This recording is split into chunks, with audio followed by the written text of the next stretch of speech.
up there and you drink yourself back down into the basement, and you spend the whole night in these two elevators passing each other, trying to get back to the main to the lobby. Yeah, right.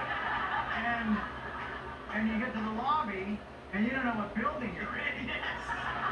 And then your key doesn't work in someone else's door, and you're calling a bail bond.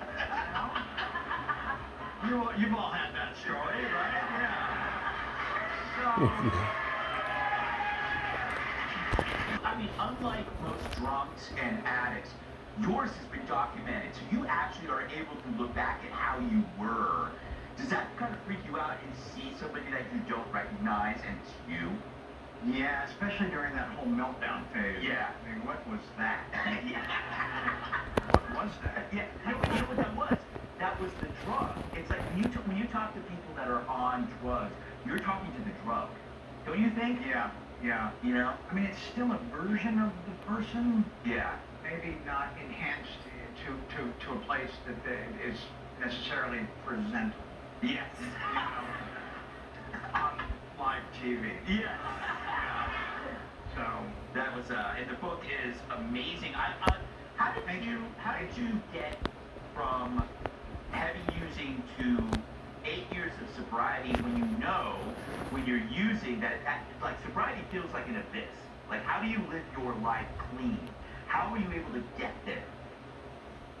It was just I just kept it really simple. Mm-hmm. You know, I'm such a fan of or I'm so committed to just the value of one's word.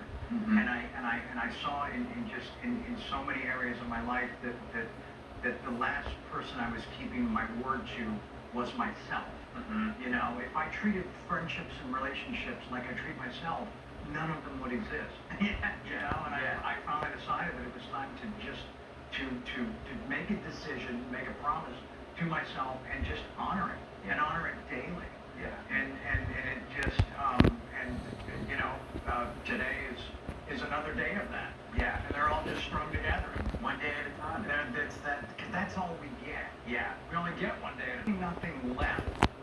You know what I'm saying? And the evidence was overwhelming. Yes. It was overwhelming. The book is like in the top. It's like number 4 or whatever, New York Times. So it'll probably go to number 1, I assume. Luke Carrick wore number 4, and he was the Iron Horse. So I knew that.